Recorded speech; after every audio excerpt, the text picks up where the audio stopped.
আজকে আমরা অত্যন্ত অনেক ব্যথা নিয়ে অনেক কষ্ট নিয়ে আপনাদের সামনে দাঁড়িয়েছি কিছু কথা বলার জন্য। আপনারা আমাদের হৃদয়ের বিবেক, আপনারা জানেন মানুষ গড়ার কারিগর হচ্ছে শিক্ষক। আজকে আমাদের সারা বাংলাদেশ থেকে, বাংলাদেশের টেকনাফ থেকে তেঁতুলিয়া, রৌসা থেকে পাকুড়িয়া পর্যন্ত সমস্ত বিদ্যালয় শিক্ষকবৃন্দ পর্যায়ক্রমে এই শহীদ মিনারে অবস্থান করছে। আপনারা জানেন যে আমাদের যে দাবিগুলো আসলে এটা আরেকটু পরিষ্কার করা দরকার। আপনারা জানেন আমরা এখান থেকে আমরা 1500 টাকা যে মেডিকেল ভাতা, এখান থেকে আমাদের কিন্তু 500 টাকা মেডিকেল ভাতা দেওয়া হয় এবং এই 500 টাকার পরে আমরা আর 1000 টাকা চেয়েছি। কারণ বর্তমান যে প্রেক্ষাপট, ডাক্তারের একজন যদি একজন পরিবারের মধ্যে কমপক্ষে 4 এই টাকার সদস্য আমরা 500 টাকা ভাতা পাই, তাকে চিকিৎসা করা সেই জন্যই বর্তমান প্রেক্ষাপটের কারণে আমরা এখানে 1500 টাকা দাবি করেছি। আমরা বিশেষ করে কর্মচারীদের জন্য যে 75% দাবি করেছি, আপনারা জানেন ইতিমধ্যেই কর্মচারীরা 50% শস্য ভাতা পেয়ে থাকে, তাহলে অতিরিক্ত শুধু 25% ভাতা আমরা বেশি পেয়েছি।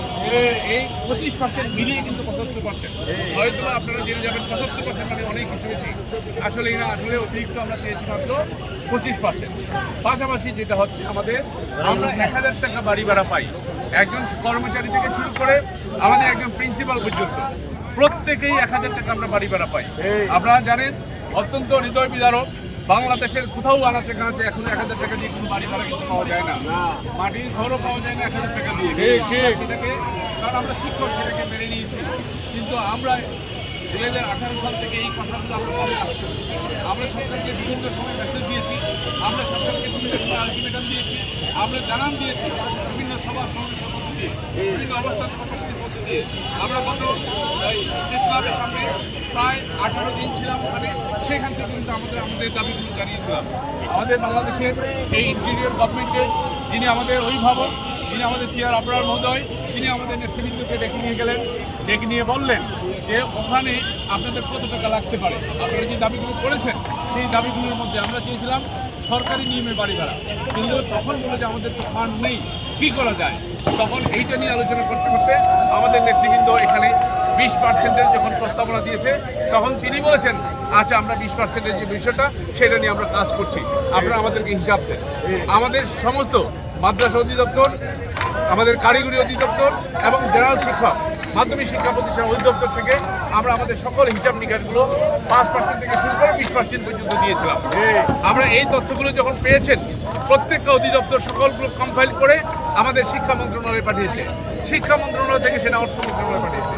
কিন্তু আমরা আমাদের শিক্ষা মন্ত্রণালয়ে যিনি আমাদের অভিভাবক, যিনি আমাদের উপদেষ্টা মহোদয়, আমরা তখন যিনি ছিলেন আমাদের ওয়াহিদুদ্দিন মাহমুদ স্যার, উনি আমাদেরকে আশ্বস্ত করেছিলেন আমি একজন শিক্ষক, আপনাদের শিক্ষকদের ব্যথা আমরা বুঝি, আমরা শিক্ষকদের যে অভাব সেটাকে দূর করার জন্য আমি প্রাণপণ চেষ্টা করেছি, আপনারা আন্দোলন করেন আর না করেন আমি আমার কাজ করে যাব।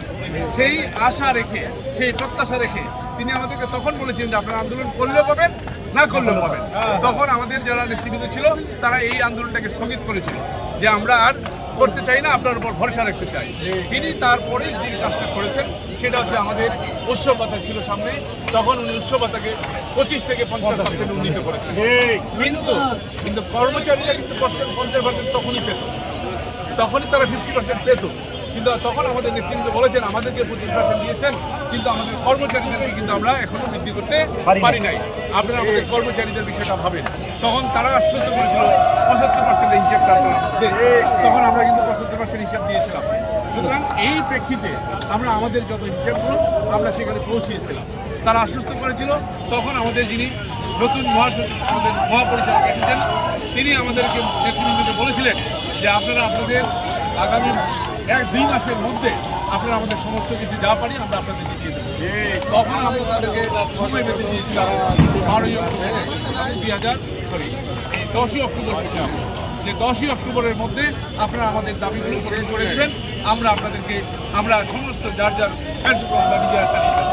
কিন্তু অত্যন্ত পরিতাপের বিষয়, আমাদের এই এখনকার যারা আমরা আছেন তারা আমাদেরকে একটা হঠকারী সিদ্ধান্ত দিয়ে একটা প্রস্তাবনা, একটা প্রজ্ঞাপন জারি করে দিয়েছিলেন 500 টাকা একটা ভাতা দিয়ে, যে আপনাদের ভাতা 500 টাকা বৃদ্ধি করা হবে। কিন্তু অত্যন্ত অত্যন্ত লজ্জাস্কর ছিল যে আমাদের থেকে তাহলে কেন এত হিসাব নিকাশ করা হয়েছে। এই হিসাব নিকাশ করে সে যে 1 কথায় 500 টাকার প্রজ্ঞাপন নিতে কাজ করেছিলেন, আমাদের সেই কাজটুকু শিক্ষকদের হৃদয়কে স্ফলিত করেছে, হৃদয়কে প্রাণ করে দিয়েছে, সমস্ত শিক্ষকদের ভিতরে একটি জ্বালা তৈরি করে দিয়েছে। সেই জ্বালার প্রেক্ষিতে 12ই অক্টোবর আমাদের সেই প্রেস ক্লাব, সেখান থেকে হাজার হাজার লক্ষ লক্ষ শিক্ষক আমাদের ঢাকার প্রেস ক্লাবে এসে জড়ো হলো। প্রেস ক্লাবে যখন আমাদের মৌলিক অধিকার নিয়ে কথা বলেছি, মৌলিক অধিকার আদায়ের জন্য যখন আমরা রাজপথে নেমেছি, তখন আমাদের তৈরি শিক্ষক, আমাদের যারা তৈরি শিক্ষকরা যাদেরকে তৈরি করেছে সেই পুলিশ আমাদের শিক্ষকদেরকে লাঞ্ছিত করেছে, শিক্ষকদেরকে